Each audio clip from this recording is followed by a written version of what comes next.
Good evening. Welcome to South Asia Newsline. I am Uzma Jafri. Here are the top stories we are tracking for you on Friday, the 28th of June. G20 Summit begins in Osaka. Indian Prime Minister meets world leaders.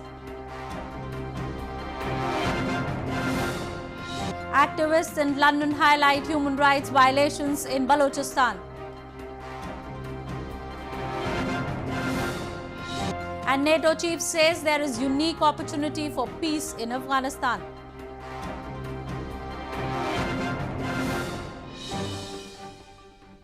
And now for all the details.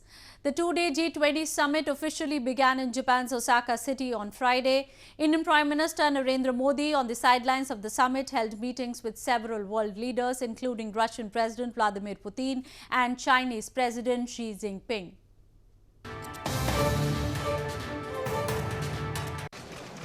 The 14th G20 Summit officially began in Japan's Osaka city on Friday, where world leaders gathered for the traditional family photo.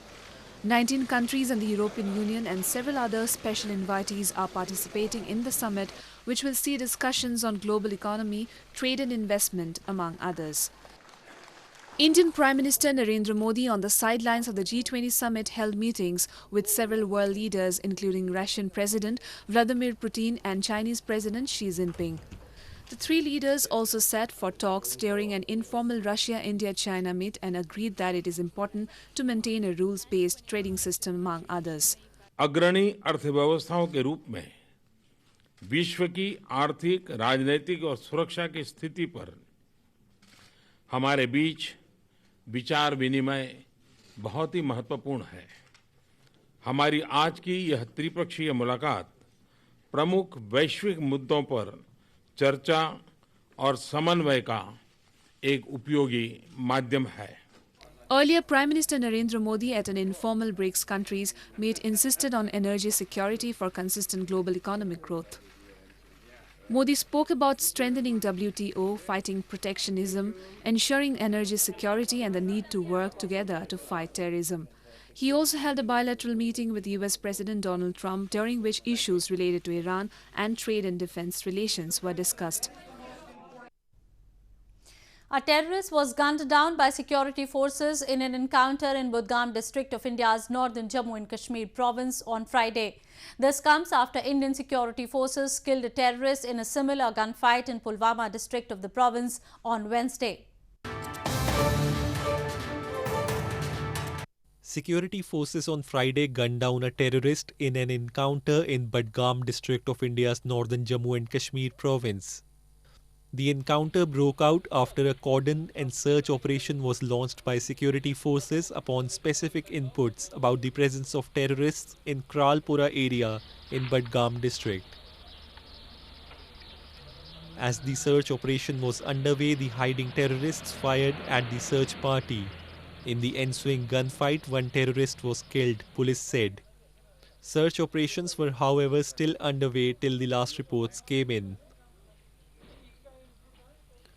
This comes after Indian security forces killed a terrorist in a similar gunfight in Pulwama district of the province on Wednesday. India has long blamed neighbouring Pakistan of arming and infiltrating terrorists from across the border to mount attacks on Indian soil.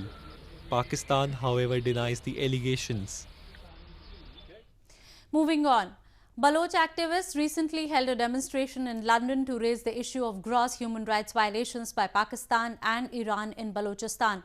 Activists have long blamed that Pakistani forces use extrajudicial killings and enforced disappearances as means to muzzle dissenting voices in Balochistan.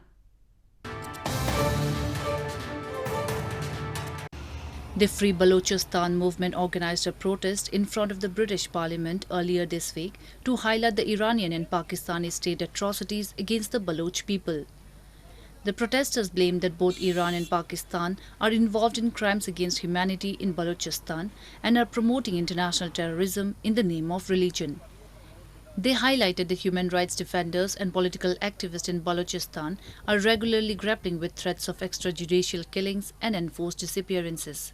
We are here asking the world to take strong action against enforced disappearances in Balochistan, target killing of Baloch political activists, and the oppressions that are going on now, and the military bombardments of Baloch villages where people, including women and children, are being killed. Baloch activists have long accused that Pakistani security forces operate with impunity in Balochistan. They blame that those who voice their concerns and demand even their basic rights are subjected to torture and violent crackdowns. Load shedding and increasing price of electricity have triggered an unrest among the residents of Pakistan-administered Kashmir. Locals claim that despite housing major hydropower plants, the illegally occupied region gets no electricity. Frequent power cuts have become a part of life for people residing in illegally occupied region of Pakistan-administered Kashmir. The optimism public had before the installation of the Neelam Jalam hydropower project seems to have faded away. They say it is ironic that the hub of hydropower generation, Pakistan-administered Kashmir, faces unscheduled and long hours of load shedding. Muzaffarabad में load shedding होती है और नीलम जलम के बात करें तो उधर हमें कोई फ़ायदा नहीं, उल्टा हमारी ज़मीनें खोखली, हमारे चश्मे सूख गए हैं, हमारे दरिया में पानी बहुत कम आ रहा है, हमारे दरिया में गंदगी हो गई है। तो यहाँ बिजली का ये मसला है कि बिजली आती है और 1 घंटे के बाद फिर चली जाती है, फिर उसके बाद घंटा चलती है, फिर घंटे के बाद फिर चली जाती है, कभी आती है कभी नहीं आती, यानी ऐसा हालात है और महंगाई का भी बहुत ही हालात ख़राब हो रहा है। Locals allege it is part of Islamabad's agenda to keep the region underdeveloped. Pakistan-administered Kashmir was illegally occupied by Pakistan more than 6 decades ago. However, the Pakistani establishment has failed to develop the infrastructure of the region, leaving the people high and dry. NATO Secretary General Jens Stoltenberg has said there is a unique opportunity for peace in Afghanistan. He made the remarks after a 2-day NATO defense ministers meeting in Brussels this week, during which the allies expressed support for the ongoing US efforts for peace in Afghanistan.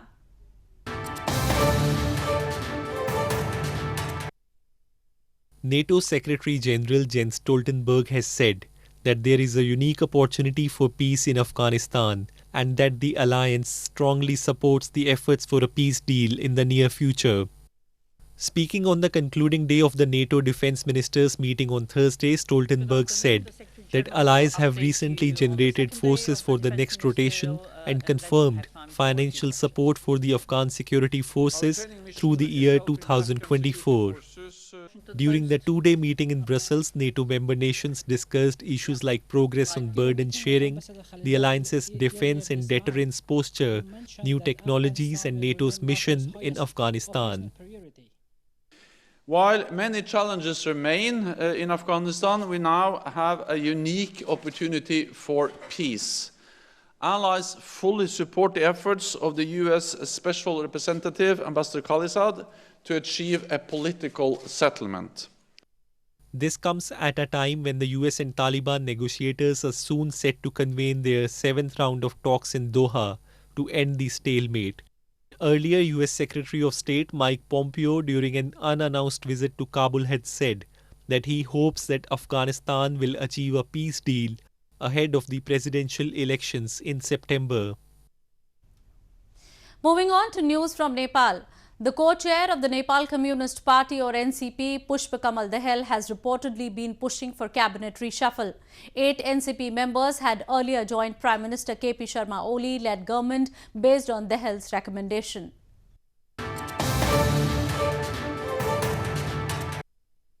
Nepal's former Prime Minister and the co-chair of the Nepal Communist Party or NCP, Pushpa Kamal Dahal, has reportedly been pushing for cabinet reshuffle. According to NCP members close to Dahal, he had once told party members close to him that those who have become ministers through his recommendation would be recalled after a year, allowing others an opportunity. 8 NCP members had joined Prime Minister KP Sharma Oli-led government based on Dahal's recommendation. Oli, another party co-chair, has not openly spoken about cabinet reshuffle. Communist Party of Nepal Unified Marxist-Leninist leader Oli, sworn in as Prime Minister for the second time in 2018, formally concluding the long-delayed democratic transition. Around 45 foreign nationals from different countries took up an adventurous journey on auto rickshaws in Indian Himalayas. The week-long journey aimed to raise charity for promoting education and saving the environment.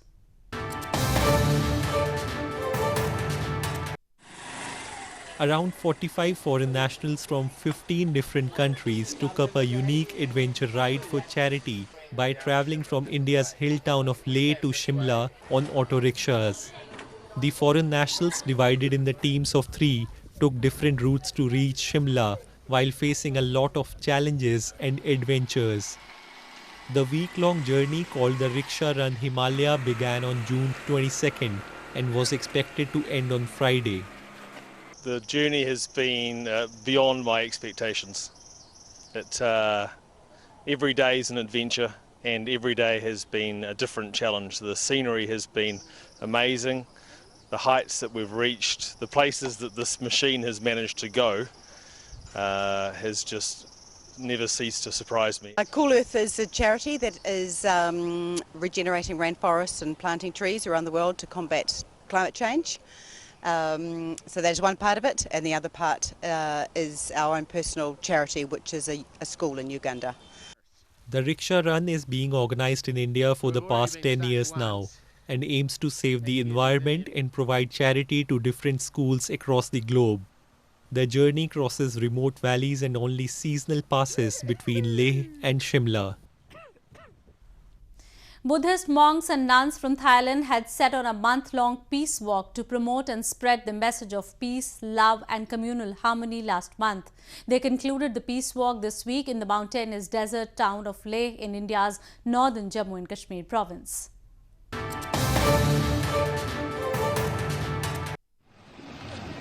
Buddhist monks and nuns from Thailand reached Shea village in India's northern Leh region this week after completing a month-long Padyatra or foot march for peace.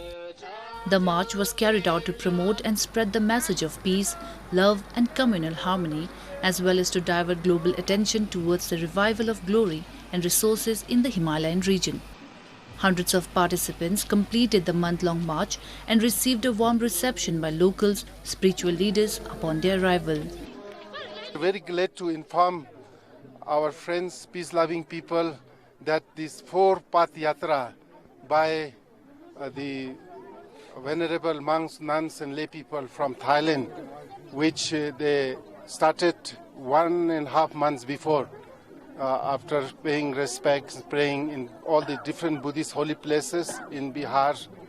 They arrived in Dharamsala, and from Dharamsala they started the Path Yatra for World Peace on 25th of May last month. Now we are nearly completing this, arriving in Leh, and this has been a great success. This was the 4th Padyatra organized by Mahabodhi International Meditation Center, Devachan, Leh. Started in 2016, every year the yatra commences after offering prayers at the holy shrine of the sacred Bodh Gaya temple.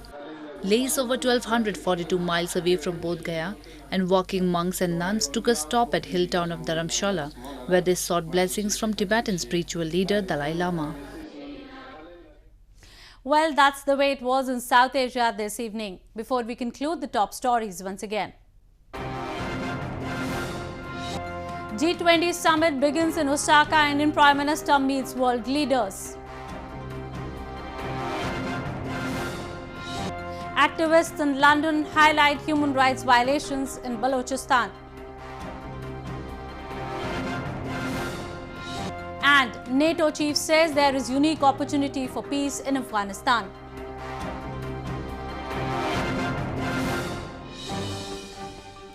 Now our viewers can watch the show on SouthAsiaNewsline.com. You can also visit us on Facebook.com/SAsiaNewsline and follow us on Twitter @SAsiaNewsline. That's all in tonight's edition. We will see you same time next week. Have a great weekend. Good night.